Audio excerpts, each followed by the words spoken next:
Hello friends, हम पढ़ रहे थे Bohr's theory of hydrogen atom and hydrogen like atoms, जिसमें हमने न्यूक्लियर मास को इनफाइनाइट कंसीडर किया था और हमारे पास ये वैल्यूज आ रही थी रेडियस की, जो जिस ऑर्बिट में इलेक्ट्रॉन मूव कर रहा है उसकी रेडियस, उसकी वेलोसिटी और उसकी एनर्जी। अब हम देखते हैं कि जब हम न्यूक्लियस को इनफाइनाइटली हैवी नहीं मानते तब उस पर क्या इफेक्ट आता है। हमारी रेडियस, वेलोसिटी और एनर्जी, ये जो सारी टर्म्स हमने कैलकुलेट की थी, इन पर क्या इफेक्ट आएगा। इस तरीके से हमारे पास कोई भी एटम होता है, हम यहाँ पे सिंगल इलेक्ट्रॉन सिस्टम की बात कर रहे थे, हाइड्रोजन और हाइड्रोजन लाइक एटम्स की। जब हम इसको इनफाइनाइटली हैवी मानते हैं तब हम इलेक्ट्रॉन का मास m ही ले रहे हैं, लेकिन जब हम इसको इनफाइनाइटली हैवी नहीं मानते तो देखिए ये एक टू बॉडी प्रॉब्लम है। एक न्यूक्लियस है हमारे पास जिसका मास हम मान लेते हैं कैपिटल M है, और एक इलेक्ट्रॉन है जिसका मास हमारे पास स्मॉल m है। तो हम इलेक्ट्रॉन का मास निकालेंगे बाय रिड्यूस्ड मास कंसेप्ट से। जब हम रिड्यूस्ड मास कंसेप्ट लगाते हैं तब हमारे पास क्या आता है, इलेक्ट्रॉन का रिड्यूस्ड मास म्यू से हम डिनोट करेंगे इसे, m capital M divided by m plus capital M। ये हमारे पास इलेक्ट्रॉन का रिड्यूस्ड मास आ जाता है।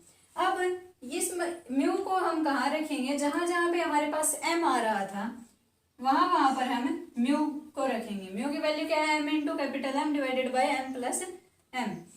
कैपिटल M क्या है, mass of the nucleus, small m क्या है, मास ऑफ द इलेक्ट्रॉन। यही था फॉर कंसिडरेबल मास। जब हम मानकर चलते हैं न्यूक्लियस का तब हमारे पास क्या क्या वैल्यूज आती है। यहाँ m को हम हर एक जगह पे रिप्लेस कर देंगे किससे, म्यू से। तो हमारी जो रेडियस आएगी उसमें कुछ चेंजेस आएंगे, लेकिन जो वेलोसिटी है ये इंडिपेंडेंट ऑफ मास है, तो वेलोसिटी हमारी सेम रहेगी चाहे हम इनफाइनाइट न्यूक्लियर मास लें चाहे हम फाइनाइट न्यूक्लियर मास लें।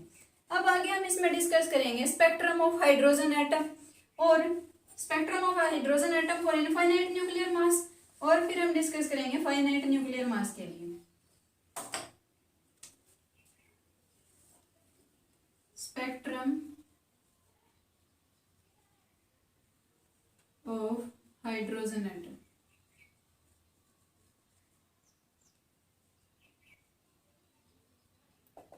अब हमने जब बोहर्स मॉडल में उसकी फोर्थ पोस्टुलेट पढ़ी थी, फोर्थ पोस्टुलेट के अकॉर्डिंग क्या था कि जब इलेक्ट्रॉन किसी हायर एनर्जी लेवल से लोअर एनर्जी लेवल में आता है तब वो कुछ एनर्जी एमिट करता है, इलेक्ट्रोमैग्नेटिक रेडिएशन से एमिट करता है। मान लेते हैं ये कोई n2 ऑर्बिट और ये कोई n1 है। जब ये n2 से n1 में आएगा तब ये कुछ एनर्जी रिलीज करेगा। तो एक बार हम वो कैलकुलेट कर लेते हैं कि जब ये किसी हायर एनर्जी लेवल से लोअर एनर्जी लेवल में आ रहा है तब ये कितनी एनर्जी रिलीज करेगा। तो इलेक्ट्रॉन की एनर्जी हमारे पास क्या है, ये E1 E2 देख लेते हैं पहले। हमारे पास क्या है, minus of Z m e⁴ divided by 2 × 4 pi epsilon naught का स्क्वायर n स्क्वायर और h cut square. h cut square की जगह हम वैल्यू रख लेते हैं h/2 पाई। h कैट की वैल्यू क्या होती है, h/2 पाई। ये एक बार h कैट की जगह रख लेंगे तो क्या आ जाएगा हमारे पास, यहाँ पे h स्क्वायर और ऊपर 2 पाई का स्क्वायर। और E2 निकाल रहे हैं, E2 यानी कि जो इलेक्ट्रॉन है वो सेकेंड ऑर्बिट में मूव कर रहा है। N2 ऑर्बिट जो प्रिंसिपल क्वांटम नंबर है उस ऑर्बिट में मूव कर रहा है, तो N की जगह हमारे पास क्या, हम क्या रखेंगे, N2। अब ये कैलकुलेट करते हैं, क्या आएगा, minus of Z m e⁴ divided bye, ये क्या बन जाएगा, 4 पाई स्क्वायर। यहाँ से कैंसिल हो जाएगा, ये क्या बचेगा यहाँ पे, 8 एप्सिलॉन नॉट का स्क्वायर n2 का स्क्वायर और h स्क्वायर, ये हमारे पास आ जाएगी। और हम हाइड्रोजन एटम की बात कर रहे हैं, हाइड्रोजन एटम का एटॉमिक नंबर क्या होगा, 1, तो z की जगह हम 1 पुट कर देंगे। इसी तरीके से जब ये इलेक्ट्रॉन ट्रांजिट होकर n1 ऑर्बिट में आ जाएगा तब सिंपली क्या होगा, n2 की जगह हम n1 रखेंगे, तो E1 हमारे पास क्या आ जाएगा, minus of m e⁴ divided bye 8 epsilon naught का स्क्वायर n1 स्क्वायर और h स्क्वायर, ये हमारे पास आ जाएगा। अब ये जो एनर्जी फोर्थ पोस्टुलेट जब हमने पढ़ी थी बोहर्स एटॉमिक मॉडल की, तब हमने देखा था कि जो फ्रीक्वेंसी होगी, जिस फ्रीक्वेंसी की इलेक्ट्रोमैग्नेटिक रेडिएशन एमिट होंगी, वो फ्रीक्वेंसी क्या होगी, E2 minus E1 divided by H। तो E2 हमारे पास क्या है, minus of me⁴ divided by 8 epsilon square n2 का स्क्वायर और h²।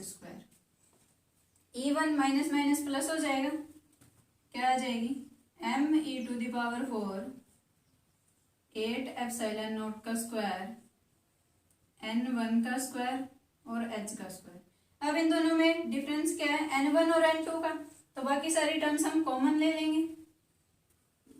me⁴ divided by 8 epsilon naught का स्क्वायर h², अंदर क्या बच जाएगा, 1/n1² माइनस में 1/n2²। ये हमारे पास वैल्यू आ गई फ्रीक्वेंसी की, कि जब ये किसी ऑर्बिट से हायर एनर्जी लेवल से लोअर एनर्जी लेवल में स्विच करेगा, n2 ऑर्बिट से जब ये किसी n1 ऑर्बिट में आएगा, तब हमारे पास जो फ्रीक्वेंसी होगी इलेक्ट्रोमैग्नेटिक रेडिएशंस की, वो इसके इक्वल होगी।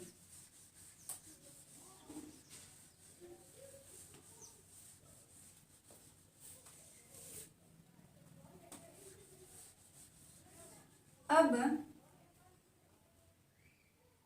यहीं से हम डिस्कस करते हैं स्पेक्ट्रम ऑफ हाइड्रोजन एटम। सभी को पता है कि Lyman, Balmer, Paschen, Pfund, Brackett, इस तरीके से ब्रैकेट और फंड इस तरीके से सीरीज आती है, उनको हम डिस्कस करेंगे। उससे पहले हम उसका एक बार डायग्राम ड्रॉ कर लेते हैं, फिर हम डिस्कस करेंगे।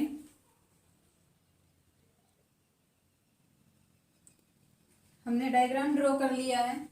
अब हम देखते हैं spectrum of hydrogen atom for infinitely heavy nucleus.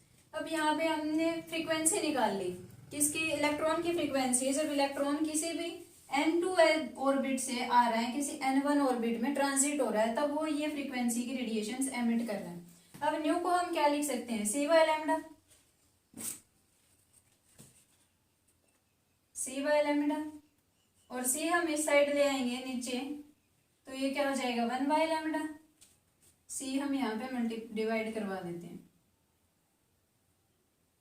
1/λ क्या होता है, वेव नंबर, जिसको हम डिनोट करते हैं न्यू बार से।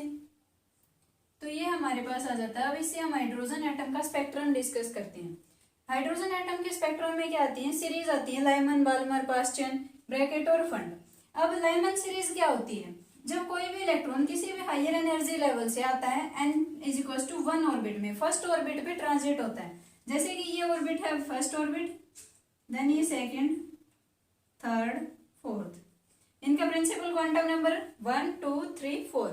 जब ये किसी सेकंड ऑर्बिट में है और आ रहे हैं फर्स्ट ऑर्बिट में, या फिर थर्ड ऑर्बिट से आ रहा है फर्स्ट ऑर्बिट में, या फिर फोर्थ ऑर्बिट से आ रहा है फर्स्ट ऑर्बिट में, जब ये एनर्जी रिलीज करेगा, उसी को हम कहेंगे लाइमन सीरीज। अलग अलग फ्रीक्वेंसीज की रेडिएशन ये एमिट करेगा यहाँ पे, और उनको हम कंबाइन कर लेते हैं, एक सीरीज बना देते हैं उनकी, और उसको हम कहते हैं लाइमन सीरीज। जब किसी भी हायर एनर्जी लेवल से n=1, जहाँ पे प्रिंसिपल क्वांटम नंबर की वैल्यू 1 है, वहां पर ये इलेक्ट्रॉन ट्रांजिट होता है, उसको हम कहते हैं लाइमन सीरीज। मतलब n की वैल्यू हम यहाँ पर 1 रखेंगे, और n2 की जगह हम एक बार, अगर सेकेंड ऑर्बिट से आ रहा है तो 2, थर्ड ऑर्बिट से आ रहा है तो 3, फोर्थ से आ रहा है तो 4, इस तरीके से चेंज करते चले जाएंगे। सेकेंड इसमें क्या आती है, बाल्मर सीरीज। बाल्मर सीरीज कब आती है, जब कोई भी इलेक्ट्रॉन हायर एनर्जी लेवल से सेकेंड ऑर्बिट में आता है, इस तरीके से ये होती है बाल्मर सीरीज। जब ये किसी हायर एनर्जी से थर्ड ऑर्बिट में आता है, तब होती है पास्चन सीरीज। अब इसमें जो एनर्जीज हैं, एनर्जी लेवल डायग्राम देखते हैं इसका। ये जो है, इसमें देखिए यहाँ पे n=1 पे है, ये n=2 पे एनर्जी, और ये एनर्जी हमने किस तरीके से कैलकुलेट की है, n=1 ऑर्बिट में जो हाइड्रोजन एटम है उसके लिए एनर्जी ये होती है। ये हमने कैसे एनर्जी का फॉर्मूला निकाला था, उसी में हम n की जगह 1 पुट कर देंगे, तो हमारे पास एनर्जी आ जाएगी फॉर n=1 ऑर्बिट के लिए। जब हम n की जगह 2 पुट करेंगे तो एनर्जी फॉर सेकेंड ऑर्बिट, 3 करेंगे तो थर्ड, फोर्थ, इस तरीके से हमारे पास एनर्जीज आ जाएंगी। अब जब ये इलेक्ट्रॉन सेकंड ऑर्बिट से फर्स्ट में आएगा तब ये कुछ एनर्जी रिलीज करेगा, और वो कितनी एनर्जी रिलीज करेगा, इन दोनों का जो डिफरेंस होगा उतनी अमाउंट ऑफ एनर्जी ये रिलीज करेगा।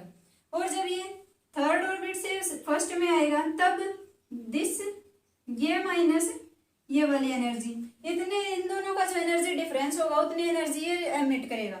अलग अलग फ्रीक्वेंसी की रेडिएशन सब ये एमिट करेगा, तो उनको एक हम सीरीज बना देते हैं उन सभी की, और उसको नाम देते हैं लाइमन सीरीज। जब कोई भी इलेक्ट्रॉन ट्रांजिट होता है सेकेंड ऑर्बिट में किसी भी हायर एनर्जी लेवल से सेकेंड वाले एनर्जी लेवल में, जब ये ट्रांजिट होता है तब उसको हम बाल्मर सीरीज कह देते हैं।